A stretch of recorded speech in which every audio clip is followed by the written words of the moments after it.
জন্য অনেক বেশি পড়ার চেষ্টা করে যে আমি যত বেশি ভালো পারবো আমার উস্তাদ আমাকে তত বেশি ভালোবাসবে। শুধু তারা ভালোবাসার দিকে মুখাপেক্ষী থাকে, কারণ এখানে আমরা বাচ্চাদেরকে শুধুমাত্র ভালোবাসা এবং বোঝানোর মাধ্যমে বাচ্চাদেরকে পড়িয়ে থাকি।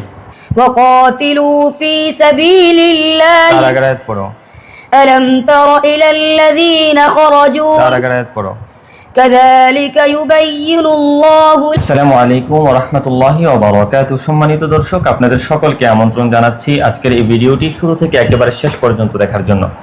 বিশেষ করে আমন্ত্রণ জানাচ্ছি সেই সকল অভিভাবকদের যারা তাদের সন্তানের লেখাপড়া নিয়ে খুব বেশি পেরেশানিতে আছেন।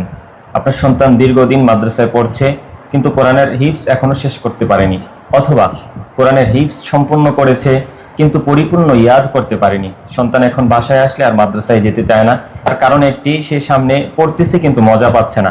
আশা করি এই ভিডিওটি একেবারে শেষ পর্যন্ত দেখবেন, কারণ হতে পারে এই ভিডিওর মাধ্যমে আপনি আপনার সন্তানের কোরআন শিক্ষার বিষয়ে সঠিক সিদ্ধান্ত নিতে পারবেন। 2 নং পারার 20 নং পৃষ্ঠার শেষের আয়াত পড়ো। أعوذ بالله من الشيطان الرجيم بسم الله الرحمن الرحيم تلك آيات الله نتلوها عليك بالحق وإنك لمن المرسلين فهزموهم بإذن الله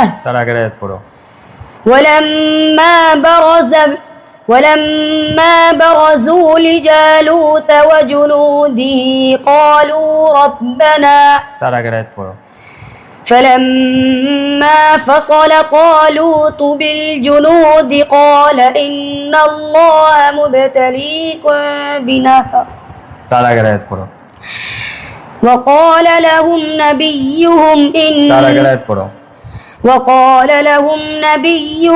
إن الله قد ألم تر إلى الملأ من بني إسرائيل من بعد موسى من ذا الذي يقرض الله قرضا حسنا وقاتلوا في سبيل الله ألم تر إلى الذين خرجوا كذلك يبين الله لكم وللمطلقات متاع والذين يتوفون منكم فإن خفتم فرجالا أو ركبانا حافظوا على الصلوات وإن طلقتموهن من قبل أن لا جناح ولا جناح عليكم فيما عرضتم به من خطبة النساء أو أكننتم 2 নং পারার 12 নং পৃষ্ঠার শেষের আয়াতের আগের আয়াত পড়ো। أم حسبتم أن تدخلوا الجنة كان الناس أمة واحدة 13 নং পৃষ্ঠার শেষের আয়াত পড়ো। يسألونك عن الخمر والميسر এই পৃষ্ঠার শুরুর আয়াত পড়ো। كتب عليكم القتال وهو كره لكم 10 নং পৃষ্ঠার শেষের আয়াত পড়ো।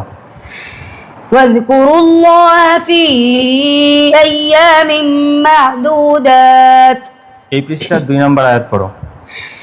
ثم أفيضوا من حيث أفاض الناس واستغفروا الله 8 নং পৃষ্ঠার শেষের আয়াতের আগের আয়াত পড়ো। فإن انتهوا فإن الله غفور رحيم وقاتلوهم حتى لا تكون فإن انتهوا وقتلوهم حيث ثقفتموهم وأخرجوهم من حيث أخرجوكم صدق الله العظيم صدق الله العظيم আচ্ছা সুলাইমান, তুমি যে এইভাবে এখন পড়তে পারতেছো, তোমার কাছে কেমন লাগতেছে বলো তো? অনেক ভালো লাগতেছে। আগে কি অতীতে তুমি কখনো এইভাবে এই সিস্টেমে পড়েছো? জি না। তো এখন যে তুমি এইভাবে পারাটা যে তুমি ইয়াদ করলে, এই পারাটার উপর তোমার কতটুকু কনফিডেন্স আছে? এটা তুমি মানে যে কোনো জায়গা থেকে এটা যদি আরো 2 মাস কিংবা 3 মাস 1 বছর পরেও তোমাকে এই পারা থেকে সলভ করা হয়, তুমি কি এখন যেভাবে পড়তে পারলা, প্রতিটা আয়াত তোমার চোখে ভাসতেছে, সেম ভাবে কি তুমি পড়তে পারবা? জি ইনশাআল্লাহ। এই কনফিডেন্স তোমার আছে? জি এভাবে কি তুমি প্রতিটা পারাকে এভাবে পড়তে পারবা? জি কনফিডেন্স আছে? জি হ্যাঁ। বাচ্চাদেরকে পড়ানোর কিছু কৌশল থাকে, ওই কৌশলগুলো যদি অবলম্বন করা যায়, কৌশলগুলো নিয়ে যদি আগানো যায়, বাচ্চারা আনন্দে পড়বে। তাদেরকে বেতার আঘাত করতে হবে না, মানসিকভাবে শারীরিকভাবে কোনোভাবেই তাদেরকে টর্চার করতে হবে না, তারা আনন্দে পড়বে। আমাদের এখানে আল কোরআন ইন্টারন্যাশনাল একাডেমির স্টুডেন্টরা তারা নিজ ইচ্ছায় নিজ গতিতে আগ্রহের সাথে তারা পড়ে। তাদের মাথায় সবসময় এই চিন্তা থাকে যে আমি পারাটা যত ভালো ইয়াদ করতে পারবো, উস্তাদ আমার উপর তত বেশি সন্তুষ্ট হবে। এইটা তারা কখনো ভাবে না যে আমি ইয়াদ না করতে পারলে উস্তাদ আমাকে মারবে। এই জন্য তারা ইয়াদ করে না, তারা ইয়াদ এই জন্য করে, এই জন্য অনেক বেশি পড়ার চেষ্টা করে যে আমি যত বেশি ভালো পারবো আমার উস্তাদ আমাকে তত বেশি ভালোবাসবে। শুধু তারা ভালোবাসার দিকে মুখাপেক্ষী থাকে, কারণ এখানে আমরা বাচ্চাদেরকে শুধুমাত্র ভালোবাসা এবং বোঝানোর মাধ্যমে বাচ্চাদেরকে পড়িয়ে থাকি।